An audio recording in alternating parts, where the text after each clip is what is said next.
कैसे हैं प्यारे बच्चे आप लोग। उम्मीद है कि आप लोग सबके बहुत अच्छे होंगे और अपनी तैयारी बहुत अच्छी तरीके से कर रहे होंगे। आज हम लोग क्लास 12 के लिए ज्योग्राफी का पूरे किताब का निचोड़ लेकर के आए हैं। ज्योग्राफी में 18 से 17 चैप्टर हैं। टोटल चैप्टर से हम लोग VVI जो बहुत इंपॉर्टेंट है और बिहार बोर्ड के द्वारा बार बार पूछा जाता है, ऐसे ऑब्जेक्टिव को हम लोग लेकर के आए हैं। 100 ऑब्जेक्टिव आप इसको पढ़ लीजिए और आप 70 में 70 ला सकते हैं। तो चलिए हम लोग शुरुआत करते हैं।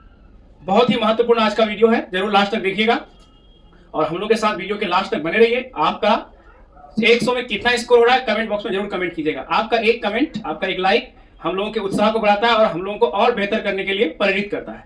तो हम चाहेंगे कि आप लोग जरूर लाइक, कमेंट और शेयर कीजिएगा वीडियोस को, और चैनल में पहली बार है तो सब्सक्राइब जरूर करें।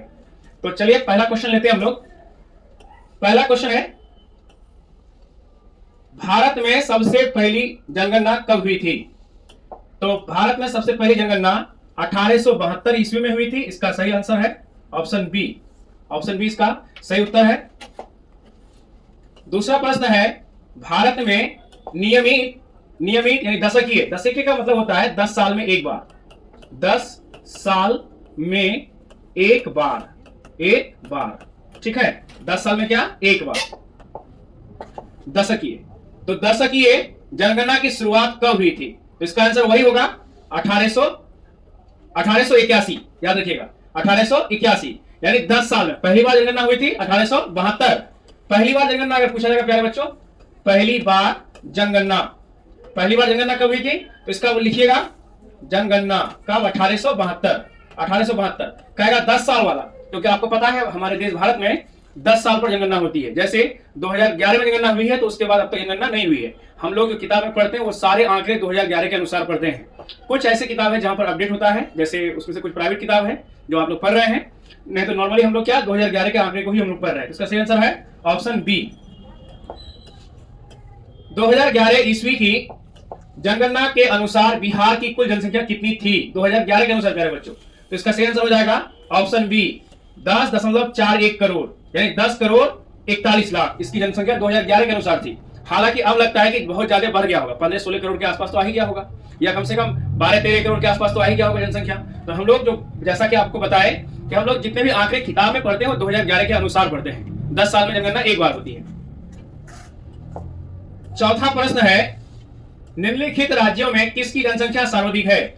यानी इनमें से कौन ऐसा राज्य है जिसकी जनसंख्या सर्वाधिक है? तो प्यारे बच्चे याद रखिएगा उत्तर प्रदेश की जनसंख्या सर्वाधिक है। ऑप्शन सी इसका करेक्ट उत्तर हो जाएगा, ऑप्शन सी। आप बता सकते हैं इसमें से एक ऐसा राज्य है जिसमें प्रति व्यक्ति नहीं घनत्व सबसे अधिक है। ऐसा कौन सा राज्य है जिसमें मतलब क्षेत्रफल की दृष्टि से प्रति व्यक्ति घनत्व सबसे ज्यादा है? आप कमेंट बॉक्स में कमेंट कर सकते हैं। पांचवा है, भारत में कुल राज्यों की संख्या कितनी है? ये तो आप कह सकते हैं भारत में कुल राज्यों की संख्या 28 है, ये सबको पता है प्यारे बच्चों, लेकिन यहाँ आपके लिए एक प्रश्न छोड़ेंगे कि भारत में कितने केंद्र शासित प्रदेश हैं? यदि अगर आपको मालूम हो तो कमेंट बॉक्स में कमेंट जरूर कीजिए। नेक्स्ट क्वेश्चन है 6 नंबर, 2011 ईस्वी की जनगणना के अनुसार भारत में नगरीय आबादी का प्रतिशत कितना था? 2011 की जनगणना के अनुसार, 2011 आंकड़ा के हिसाब से है, तो याद रखिएगा नगरीय जनसंख्या 31.16%। ऑप्शन ए इसका सही है। सातवां है, निम्नलिखित में भारत में पुरुष प्रवास का मतलब होता है एक स्थान से दूसरे स्थान में चले जाना, ठीक है, वो क्या कहलाता है? प्रवास कहलाता है। पुरुष प्रवास का मुख्य कारण कौन सा है? तो इसका सही आंसर है प्यारे बच्चों काम और रोजगार। पुरुष जो है ना, पुरुष जानते ही है उसके ऊपर बहुत सारी जिम्मेदारियां होती है। रोजगार की तलाश में अपने घर छोड़ करके वो शहरों की ओर प्लान करते हैं, अलग अलग राज्यों में जाते हैं, अलग अलग शहरों में जाते हैं अपने परिवार के पालन पोषण के लिए। तो इसका सही आंसर हो जाएगा क्या? ऑप्शन डी, काम और रोजगार की तलाश में पुरुष प्रवास करते हैं। आठवां प्रश्न है, निम्नलिखित राज्यों में किसका 0 से 6 वर्ष आयु वर्ग में लिंगानुपात सबसे कम है? यानी 0 से लेकर के 6 वर्ष की आयु में सबसे कम लिंगानुपात किस राज्य की है? तो याद रखिएगा प्यारे बच्चों ऑप्शन बी में हरियाणा है। हरियाणा राज्य में लिंग अनुपात सबसे कम है, यानी 1000 पुरुषों पर महिलाओं की संख्या कितनी है? तो प्यारे बच्चों महिलाओं की संख्या 1000 पुरुष पर बहुत कम है। 9वां नंबर का प्रश्न है, 2011 ईस्वी की जनगणना के अनुसार निम्नलिखित में से किस राज्य का जनसंख्या घनत्व सबसे कम है? ऐसा कौन सा राज्य है जहां पर जनसंख्या घनत्व सबसे कम है? तो याद रखिए जनसंख्या घनत्व सबसे कम है। तो प्यारे बच्चों पता ही है अरुणाचल प्रदेश एक पहाड़ी राज्य है, यहाँ पर जीवन कठिन है, तो यहाँ पर जनसंख्या घनत्व सबसे कम है। ऑप्शन सी इसका सही उत्तर हो जाएगा। 10वां नंबर का प्रश्न है जनसंख्या घनत्व का अर्थ क्या है, यानी जनसंख्या घनत्व से हम क्या समझते हैं, किसको जनसंख्या घनत्व कहेंगे। तो इसका सही आंसर प्यारे बच्चों, कुल जनसंख्या और क्षेत्रफल का अनुपात क्या कहलाएगा, जनसंख्या घनत्व कहलाएगा। यानी टोटल मान लीजिए कि 100 लोग हैं और 5 की वर्ग किलोमीटर जमीन है मेरे पास, तो इसमें कितने लोग रहते हैं, तो 5 से भागा लगा दीजिए, तो 20 5 100, यहाँ क्या आ जाएगा 20 व्यक्ति प्रति वर्ग किलोमीटर, यानी प्रति वर्ग किलोमीटर, ये आ जाएगा प्यारे बच्चों। 11वां नंबर का प्रश्न है भारत का सर्वाधिक नगरीकृत प्रतिशत वाला राज्य कौन सा है, नगरीकृत यानी इनमें से कौन सा राज्य है जहां पर नगर सबसे ज्यादा है। तो याद रखिएगा प्यारे बच्चों, गोवा। नगरीकृत राज्य कौन है, गोवा है, छोटा राज्य, भारत का सबसे छोटा राज्य है। ऑप्शन था इसका ए। 12वां नंबर का प्रश्न है निम्नलिखित में किस राज्य में शहरों की संख्या सबसे अधिक है, ऐसा कौन सा राज्य है जहां पर सबसे अधिक शहर हैं। तो इसका ऑप्शन हो जाएगा प्यारे बच्चों तमिलनाडु, ऑप्शन सी। 13वां नंबर का प्रश्न है भारत का न्यूनतम नगरीकृत राज्य कौन सा है, ऐसा कौन सा राज्य है इनमें से जहां पर नगर बहुत कम है, यानी शहरों का विकास बहुत कम हुआ है। तो इसका याद रखिएगा प्यारे बच्चों हिमाचल प्रदेश, एक पहाड़ी राज्य है ये भी, तो इनमें से कौन है, हिमाचल प्रदेश है। नगरीय अधिवास की सबसे छोटी इकाई है, यानी नगर में जो लोग रहते हैं उसका सबसे छोटी इकाई कौन सी है। तो प्यारे बच्चों याद रखिएगा नगर की सबसे छोटी इकाई होता है नगरीय हेमलेट, नगरीय हेमलेट, ऑप्शन सी। 15वां नंबर का है केंद्र शासित प्रदेशों में सर्वाधिक नगरीकृत कौन सा है, यानी केंद्र शासित जो प्रदेश है, केंद्र शासित का मतलब होता है जिनका नियंत्रण सरकार के पास, यानी केंद्र सरकार के पास होता है, वो सीधे वहां का जो कंट्रोलिंग है, यानी वहां का जो पुलिसिंग पावर कंट्रोल में रहता है, किसके अधीन, केंद्र सरकार के अधीन रहता है। तो उसमें क्वेश्चन कह रहा है कि केंद्र शासित प्रदेशों में सर्वाधिक नगरीकृत कौन सा है। याद रखिएगा प्यारे बच्चों सबसे ज्यादा नगरीकृत कौन सा केंद्र शासित प्रदेश है, दिल्ली। दिल्ली राज्य नहीं है प्यारे बच्चों, ये केंद्र शासित प्रदेश है।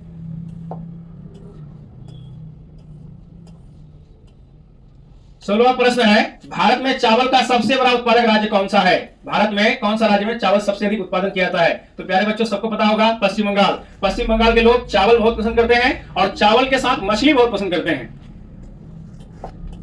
17वां नंबर का प्रश्न है हरित क्रांति का संबंध किससे है, हरित क्रांति का संबंध किससे है। तो याद रखिएगा खाद्यान्न उत्पादन से, यानी चावल, गेहूं और अन्य अनाजों के उत्पादन में बढ़ोतरी के लिए क्रांति लाई गई थी, उस क्रांति को हम लोग हरित क्रांति के नाम से जानते हैं। इसमें सबसे ज्यादा गेहूं के उत्पादन में वृद्धि हुई थी, ऑप्शन ए इसका सही उत्तर है। 18वां नंबर का प्रश्न है कपास उत्पादन का सबसे बड़ा क्षेत्र कौन सा है, यानी इनमें से किस क्षेत्र में सबसे ज्यादा कपास का उत्पादन किया जाता है। तो प्यारे बच्चों ये आपका दक्षिण भारत का हिस्सा है, तो ये वाले एरिया में दक्कन क्षेत्र में कपास की सबसे ज्यादा खेती की जाती है। तो इसका सही आंसर हो जाएगा ऑप्शन बी दक्कन क्षेत्र। अगला प्रश्न है निम्नलिखित में कौन सी रोपण फसल है, रोपण फसल। याद रखिएगा प्यारे बच्चों रोपण फसल में कौन आएगा, चाय आएगा, चाय। याद रखिएगा ऑप्शन सी, यानी जहां पर मैनेजर होता है, काम करने वाले लोग होते हैं फैक्ट्रियों के तरह। रोपण का मतलब रोपने वाला मत समझिएगा धान के तरह, इसको समझिएगा जहां पर मैनेजर होते हैं फैक्ट्रियों के तरह लोग काम करते हैं, उनको पेमेंट किया जाता है। याद रखिएगा उसका क्या आ जाएगा, सिंपल भाषा में समझिए ऑप्शन सी चाय हो जाएगा।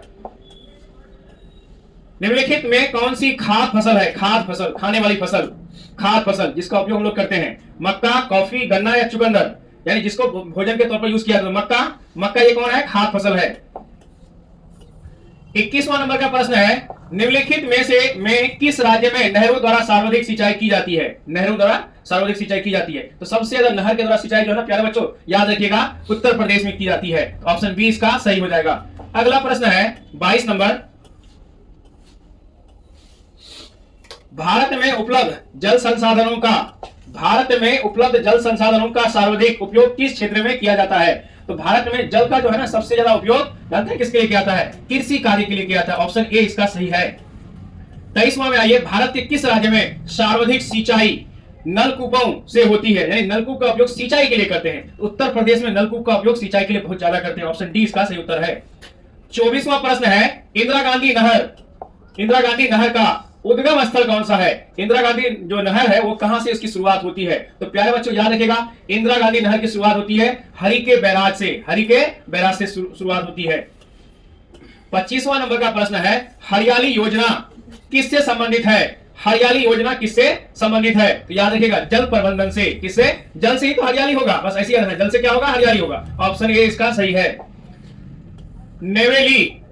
नवेली में खनन किया जाने वाला खनिज कौन सा है? तो याद रखिएगा, नवेली में लिग्नाइट कोयला का खनन किया जाता है। लिग्नाइट कोयले को खदानों से निकाला जाता है। ऑप्शन बी इसका सही उत्तर है। निम्नलिखित राज्यों में कैगा नाभिक के ऊर्जा केंद्र कहां स्थित है? तो इसको याद रखने का बहुत आसान तरीका है प्यारे बच्चों। आप ऐसे याद रखिएगा, क से कैगा और क से कर्नाटक। क से कर्नाटक आप समझिए होंगे कि क से कैगा, क से कर्नाटक, तो इसका ऑप्शन डी क्या है? सही है, कर्नाटक राज्य में। 28 नंबर प्रश्न को देखते हैं हम लोग। 28 नंबर प्रश्न है, किस देश में खनिज तेल का सबसे बड़ा भंडार पाया जाता है? किस देश में?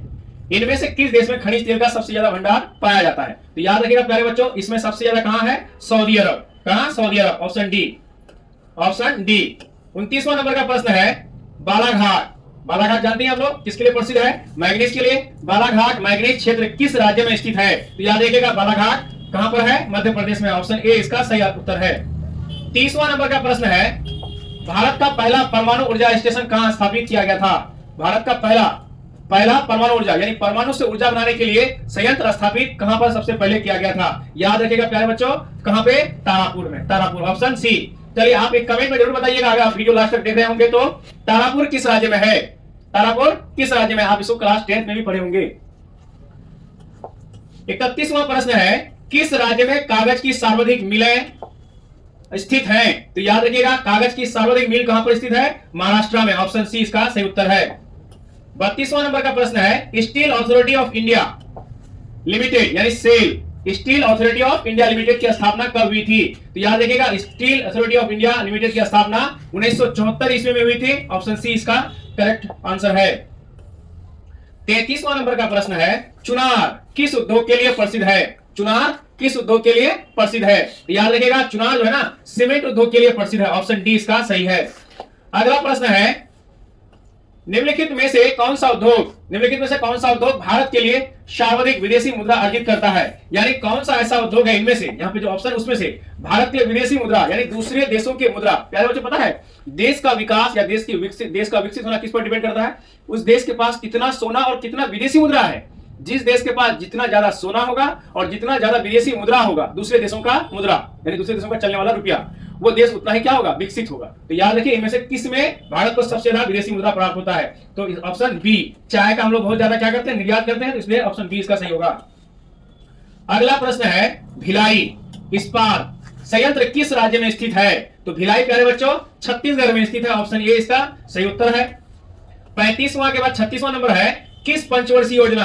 आपको पता ही है, कई क्षेत्र में अधिक से अधिक विकास करने के लिए केंद्र सरकार के द्वारा आजादी के बाद से ही क्या लाया गया? योजना आयोग लाया गया। योजना आयोग की स्थापना 15 मार्च 1985 ईस्वी को हुई थी। सबको पता होगा आप लोग, 1950 ईस्वी को हुई थी, सबको पता होगा आप लोगों को। तो किस पंचवर्षीय योजना की अवधि 2007 से 2012 ईस्वी तक थी? तो याद रखिएगा, 11वें पंचवर्षीय योजना की जो स्थिति है वो 2007 से 2012 ईस्वी तक थी। 37वां नंबर का प्रश्न है, पारिस्थितिक विकास की प्रमुख अवधारणा कौन सी है? तो इसका सही आंसर होगा सतत पारिस्थितिक विकास। ऑप्शन सी इसका सही उत्तर होगा। अगला प्रश्न है, प्रथम पंचवर्षीय योजना कब लागू हुई थी? आजादी के जस्ट बाद प्रथम पंचवर्षीय योजना लागू हुई थी। इसका समय कब था? तो याद रखिएगा, इसका समय था 1951 से 1956। योजना आयोग में पंचवर्षीय योजना 5 साल के लिए लागू किया जाता था। अब योजना आयोग का नाम बदल करके क्या कर दिया गया है? नीति आयोग कर दिया गया है। नीति आयोग के पदाध्यक्ष कौन होते हैं? तो प्रधानमंत्री होते हैं।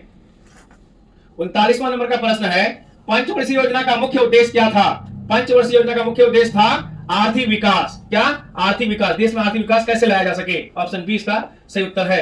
40वां नंबर का प्रश्न है, निम्नलिखित में सबसे भारी सामान को लंबी दूरी तक ले जाने के लिए कौन सा परिवहन सबसे उपयुक्त है? तो प्यारे बच्चों, सबसे सस्ता और सबसे सुगम पड़ता है क्या लंबी दूरी तक ले जाने के लिए? जल परिवहन। ऑप्शन बी इसका सही उत्तर है।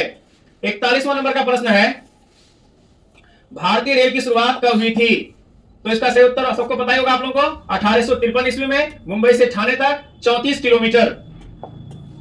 42वां नंबर का प्रश्न है, कोच्चि पत्तन किस राज्य में स्थित है? कोच्चि किस राज्य में स्थित है? तो सबको पता होगा कोच्चि कहां पर है? केरल में। इसको भी याद करने का तरीका है, कोच्चि से केरल। ऑप्शन सी इसका सही उत्तर है। 43वां नंबर का प्रश्न देखिए, 43वां नंबर का प्रश्न है, मोहाली सॉफ्टवेयर तकनीक पार्क कहां स्थित है? प्यारे बच्चों, आपको पता है मोहाली में एक बहुत प्रसिद्ध क्रिकेट स्टेडियम भी है। आप में से हमको लगता है ज्यादातर बच्चे क्रिकेट को पसंद करते ही होंगे। मोहाली में क्रिकेट स्टेडियम भी है। आप सोचिए कि ये कौन से शहर में है, कहां स्थित है? तो चंडीगढ़ में क्या है बच्चों? मोहाली है। ऑप्शन ए इसका सही उत्तर है। 44वां नंबर का प्रश्न है, भारतीय रेल प्रणाली को कितने मंडलों में विभाजित किया गया है? तो भारतीय रेल प्रणाली को कितने मंडलों में, याद रखिएगा 18 मंडलों में। आपके 10th क्लास के बुक में बिहार बोर्ड का 16 होगा, लेकिन अब इसको बढ़ाकर कितना कर दिया गया है? 18 मंडल कर दिया गया। ऑप्शन सी इसका सही उत्तर है। 45वां नंबर का है, भारत में वायु परिवहन की शुरुआत कब हुई? यानी भारत में हम लोग हवा में उड़ करके सफर कब से करने लगे? तो याद रखिएगा 1911 ईस्वी। Option D. निम्नलिखित में कौन सा बंदरगाह भारत के पश्चिमी तट पर स्थित नहीं है? तो प्यारे बच्चों याद रखिएगा, यहां लिखा है नहीं है, नहीं है। क्वेश्चन बहुत ध्यान से पढ़िएगा, अक्सर क्वेश्चन पढ़ने में चूक होने पर आपका 1 नंबर 2 नंबर कट जाएगा। तो नहीं है, तो आपको इसको समझने के लिए आपको समझना पड़ेगा कि देखिए यहाँ पे ये आपका भारत का क्या मानचित्र है, इधर कौन है? इधर आपका अरब सागर है, अरब सागर, अरब सागर, क्योंकि बंदरगाह तो वही समुद्र में होगा। इधर कौन है? बंगाल की खाड़ी, बंगाल की खाड़ी, बंगाल की खाड़ी। और इधर कौन है? हिंद महासागर, हिंद महासागर। तो हमको ये जानना है कि भाई पूरब किधर है और पश्चिम किधर है। तो ये बंगाल की खाड़ी किधर है? पूरब में है। किधर है? पूरब में। और ये किधर है? पश्चिम में। तो कह रहा है इनमें से कौन पश्चिम में नहीं है, पश्चिमी के तट पर नहीं है। तो प्यारे बच्चों याद रखिएगा, पश्चिमी तट पर अगर नहीं है तो कौन नहीं है? हल्दिया नहीं है। हल्दिया क्यों नहीं है? क्योंकि हल्दिया कहां है? यहाँ पे आपका ये पश्चिम बंगाल में। हल्दिया कहां है? पश्चिम बंगाल में। ऑप्शन ए इसका सही उत्तर हो जाएगा। 47वां नंबर का क्वेश्चन है, निम्नलिखित में कौन सा बंदरगाह भारत के पूर्वी तट पर स्थित है? पूर्वी तट पर है। आप याद कीजिए कौन सा बंदरगाह पूर्वी तट पर होगा। तो आप जानती है ना, यहाँ कौन है भाई? यहाँ तो कोलकाता है। तो कोलकाता कहां चले जाएगा? पूर्वी तट पर चलेगा। ऑप्शन डी इसका सही उत्तर है। दो देशों के बीच होने वाले व्यापार को क्या कहते हैं? जब दो देशों के बीच व्यापार होता है तो उसको हम लोग क्या कहते हैं? तो उसे हम लोग प्यारे बच्चों अंतरराष्ट्रीय व्यापार कहते हैं, इंटरनेशनल ट्रेड। ऑप्शन सी इसका सही उत्तर है। 49वां नंबर प्रश्न है, भारत का अधिकांश विदेशी व्यापार किस मार्ग से होता है? किस मार्ग से होता है? तो इसका सही उत्तर हो जाएगा जल मार्ग से, जल मार्ग। Option A. 50वां नंबर का प्रश्न है, भारत में कुल कितने प्रमुख बंदरगाह हैं जिसका उपयोग व्यापार के लिए किया जाता है? तो याद रखिएगा भारत में 12 प्रमुख बंदरगाह हैं। ऑप्शन सी इसका सही उत्तर है। 51वां नंबर का प्रश्न है, एशिया की विशालतम गंदी बस्ती धारावी किस राज्य में है? आपको पता है धारावी के पास ना एक एयरपोर्ट है, एयरपोर्ट है वहां पे। तो ये है मुंबई में प्यारे बच्चों। कहां है? मुंबई में। तो मुंबई किस राज्य में है? तो ये है महाराष्ट्र में। ऑप्शन बी इसका सही उत्तर हो जाएगा। निम्नलिखित में सर्वाधिक प्रदूषित नदी कौन सी है? इसमें से कौन ऐसी नदी है जो सबसे ज्यादा क्या है? प्रदूषित है? तो यमुना नदी बहुत प्रदूषित है। ऑप्शन सी। 53 नंबर है, औद्योगिकरण से मुख्यतः कौन सा प्रदूषण होता है? यानी उद्योगों के चलने से कौन सा प्रदूषण होता है? तो याद रखिएगा जल प्रदूषण भी होता है, वायु प्रदूषण भी होता है, ध्वनि प्रदूषण भी होता है। तो इसका ऑप्शन डी सही उत्तर हो जाएगा। अगला प्रश्न है,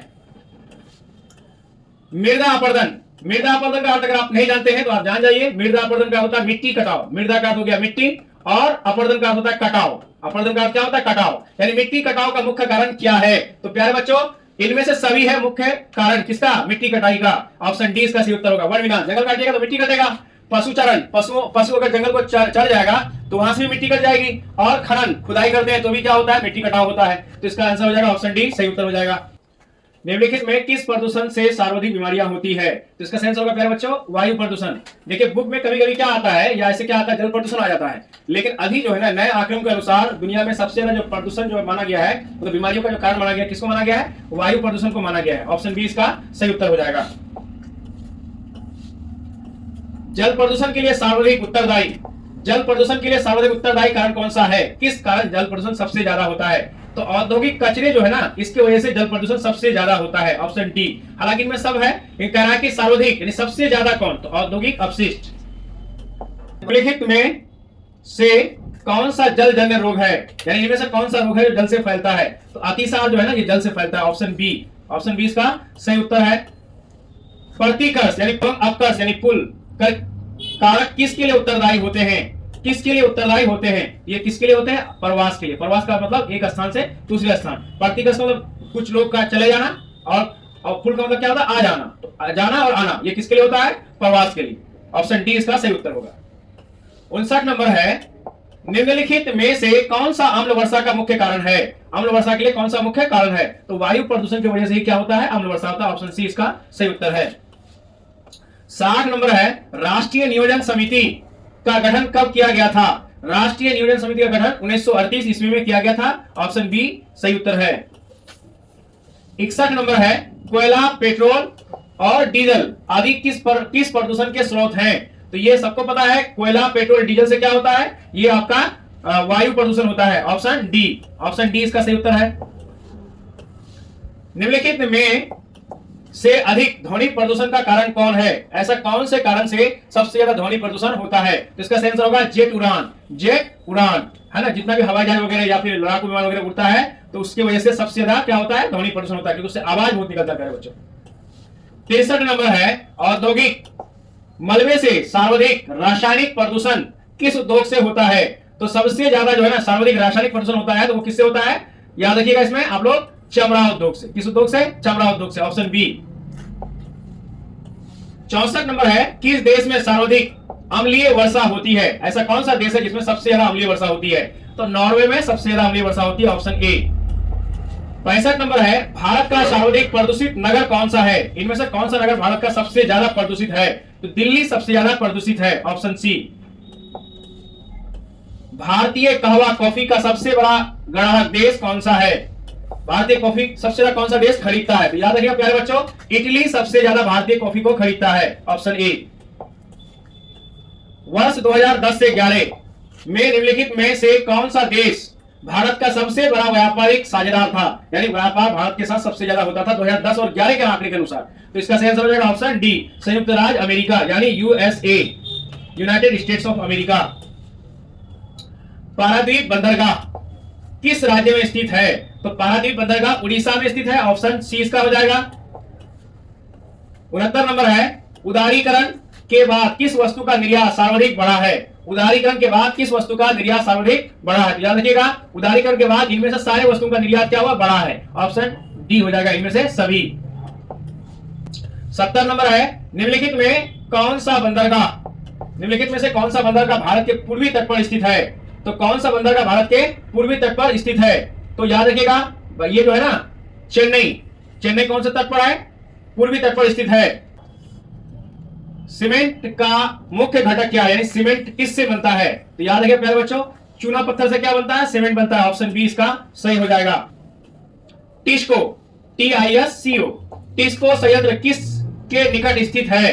तो टिस्को संयंत्र जो ना, ये टाटा नगर के निकट स्थित है। ऑप्शन डी इसका सही उत्तर है। आपको जवाब देना है कि टाटा नगर कौन से राज्य में है? टाटा नगर कौन से राज्य में, ये जवाब देना है आपको। 73 है, राउरकेला इस्पात संयंत्र, राउरकेला इस्पात संयंत्र किस राज्य में स्थित है? तो राउरकेला उड़ीसा में है। ऑप्शन ए इसका सही है।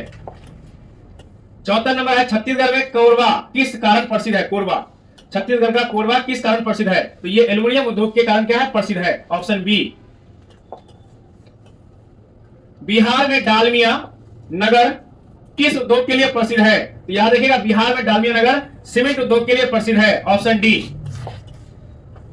76 नंबर का प्रश्न है, भारत का सबसे बड़ा पेट्रो रसायन कारखाना किस राज्य में स्थित है? तो सबसे बड़ा पेट्रो रसायन कारखाना गुजरात में स्थित है। किस राज्य में कागज की सर्वाधिक मिलें स्थित है? किस राज्य में कागज की सबसे ज्यादा मिलें हैं? तो महाराष्ट्र राज्य में कागज की सबसे ज्यादा मिलें हैं। Option C.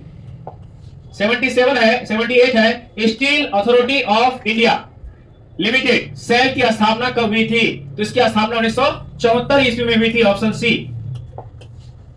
79, चुनार किस उद्योग के लिए प्रसिद्ध है? चुनार किस उद्योग के लिए प्रसिद्ध है? तो इसका हो जाएगा सीमेंट उद्योग के लिए। किसके लिए? सीमेंट उद्योग के लिए। 80 नंबर का क्वेश्चन है, निम्नलिखित में कौन सा राज्य बॉक्साइट उत्पादन के लिए प्रसिद्ध है? तो आंध्र प्रदेश बॉक्साइट उत्पादन के लिए बहुत ज्यादा प्रसिद्ध है। ऑप्शन डी इसका सही उत्तर हो जाएगा। 81 है, नोवा मुंडी लौ इस्पात लौ एश के क्षेत्र किस राज्य में स्थित है?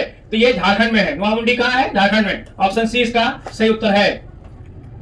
बैलाडीला, नाम याद रखिएगा, बैलाडीला लौ एश के क्षेत्र किस राज्य में स्थित है? तो बैलाडीला प्यारे बच्चों छत्तीसगढ़ में स्थित है। ऑप्शन ए इसका सही उत्तर है। नेक्स्ट है, निम्नलिखित में कौन सा राज्य गोंडवाना कोयले के लिए प्रसिद्ध है? गोंडवाना के लिए, तो गोंडवाना का क्षेत्र कहां है? झारखंड में है, इसलिए क्या हो जाएगा? ये गोंडवाना के लिए प्रसिद्ध है। ऑप्शन डी हो जाएगा। तमिलनाडु तारापुर नाभिकीय ऊर्जा केंद्र कहां है? तो तारापुर प्यारे बच्चों पता ही है, महाराष्ट्र में है। ऑप्शन बी इसका सही हो जाएगा। उत्तर प्रदेश में कौन है? नरोडा है। कर्नाटक में कौन है? तो कर्नाटक में कायगा है। याद रखिएगा, आपको कमेंट में बताना है गुजरात में कौन सा परमाणु विद्युत ऊर्जा गृह है। कमेंट में जरूर कमेंट कीजिएगा। 85 नंबर है, मैग्नीज का सबसे बड़ा भंडार किस राज्य में है? तो मैग्नीज का सबसे बड़ा भंडार उड़ीसा में है, ऑप्शन बी इसका करेक्ट उत्तर है। 86 नंबर है, विजयनगर इस्पात केंद्र किस राज्य में स्थित है? तो विजयनगर इस्पात केंद्र कर्नाटका में है, याद रखिएगा इसको। 87 नंबर है, दुर्ग लौह अयस्क उत्पादक क्षेत्र किस राज्य में स्थित है? तो इसका प्यारे बच्चे याद रखिएगा, दुर्ग जो है ना छत्तीसगढ़ में है, ऑप्शन सी इसका सही उत्तर है। निम्नलिखित में किस स्थान पर भारत का प्रथम परमाणु ऊर्जा स्टेशन स्थापित किया गया था? तो परमाणु ऊर्जा का जो पहला स्टेशन, पहला संयंत्र है वो तारापुर महाराष्ट्र में किया गया था, ऑप्शन डी इसका सही उत्तर होगा। 89, भारत के निम्नलिखित राज्यों में किस एक में 0 से 6 आयु वर्ग के बच्चों में लिंग अनुपात न्यूनतम है? तो इसका आंसर एक बार आप लोग को बता चुके हैं, ऑप्शन बी हो जाएगा हरियाणा। भारत के निम्नलिखित केंद्र शासित प्रदेशों में किस एक की साक्षरता दर उच्चतम है? यानी कहां पर सबसे ज्यादा पढ़े लिखे लोग हैं? तो याद रखिएगा लक्षद्वीप 1 नंबर पे आता है, किसमें? तो केंद्र शासित प्रदेशों में, ऑप्शन ए। मानव विकास सूचकांक एसडीआई, ह्यूमन डेवलपमेंट इंडेक्स में भारत के निम्नलिखित राज्यों में किस एक की कोटि उच्चतम है? तो याद रखिएगा केरल की कोटि सबसे उच्चतम है, ऑप्शन डी। आंतरिक प्रवास कितने प्रकार के होते हैं? तो याद रखिएगा आंतरिक प्रवास जो है ना ये 4 प्रकार का होता है, ऑप्शन ए। 93 है, निम्नलिखित में कौन सा प्रवास का कारण नहीं है? यानी ऐसा कौन सा कारण जिसकी वजह से प्रवास नहीं होता है? तो याद रखिएगा आपसी विवाद के कारण प्रवास नहीं होता है, ऑप्शन डी। 94, निम्नलिखित में कौन सा प्रवास का कारण है? यानी इनमें से किसके कारण प्रवास होता है? लोग एक स्थान से दूसरे स्थान जाके बस जाते हैं। प्रवास का परिणाम क्या होता है? प्रवास का परिणाम क्या होता है? आर्थिक परिणाम, भूमि परिणाम। तो आप देख सकते हैं इसमें से आंसर क्या होगा? प्रवास के कारण जो है ना या तो आर्थिक गतिविधि बढ़ेगा या आर्थिक गतिविधि घटेगा, तो इसका आंसर हो जाएगा ऑप्शन ए आर्थिक परिणाम। निम्नलिखित प्रदेशों में कौन सी सुपरलिखित प्राचीनतम नगरीय बस्ती है? यानी इनमें से कौन सी ऐसी बस्ती है जो बहुत प्राचीनतम है? तो इनमें सारा प्राचीनतम है, लेकिन इन सब में अगर कोई ज्यादा है तो वह है मेसोपोटामिया। मेसोपोटामिया आप कह पाएंगे? मेसोपोटामिया में आज के समय में कौन सा देश एग्जिस्ट करता है? यानी कौन सा देश का नाम मेसोपोटामिया था पुराने जमाने में? जरूर कमेंट बॉक्स में कमेंट कीजिएगा। 97 है, मिकिर पहाड़ी किस राज्य में स्थित है? एक पहाड़ी का नाम है मिकिर, ये किस राज्य में स्थित है? याद रखिएगा प्यारे बच्चों, मिकिर पहाड़ी जो है ना ये असम राज्य में स्थित है, पूर्वोत्तर राज्य है ये भारत का। असम राज्य में कौन सी पहाड़ी है? मिकिर पहाड़ी है, ऑप्शन ए के साथ चलेंगे हम लोग यहाँ पे। 98 नंबर का है, फरीदाबाद किस राज्य का एक प्रमुख नगर है? यानी इनमें से फरीदाबाद में कौन सा कौन सा फरीदाबाद जो है शहर जो है ये किस राज्य में है? तो याद रखिएगा फरीदाबाद जो है ना ये हरियाणा में है, ऑप्शन बी इसका सही उत्तर है। जल अभाव वाले क्षेत्रों में किस प्रकार की बस्तियां पाई जाती है? यानी कि जल का अभाव होता है वहां पे किस तरह की बस्तियां पाई जाती है? तो इसका सही आंसर हो जाएगा गुच्छित बस्तियां, यानी लोग एक साथ रहते हैं, गुच्छित बस्तियां इसका उत्तर सही होगा। किस पर्वत श्रेणी पर ऊटी पर्यटक केंद्र स्थित है? यहाँ पे लोग घूमने फिरने के लिए आते हैं, बहुत सुंदर जगह है। किस स्थान पर लोग यहाँ मतलब कौन से राज्य में ये जगह है या कौन से पर्वत श्रृंखला पर ये जगह है? तो याद रखिएगा नीलगिरी की पहाड़ियों पर क्या है? ऊटी पर्यटक केंद्र है जहां पर लोग घूमने फिरने के लिए आते हैं। तो मेरे ख्याल से आपको आज का वीडियो अच्छा लगा होगा। वीडियो अच्छा लगा है तो लाइक शेयर और कमेंट जरूर कीजिएगा और चैनल में पहली बार सब्सक्राइब जरूर कीजिएगा। आपका थोड़ा सा प्यार हम लोग के उत्साह को बढ़ाता है और आपके प्यार से ही हमारा ये परिवार थोड़ा सा धीरे धीरे बढ़ेगा। उम्मीद है कि आप लोग हमको सहयोग करेंगे। तो thank you so much for watching us.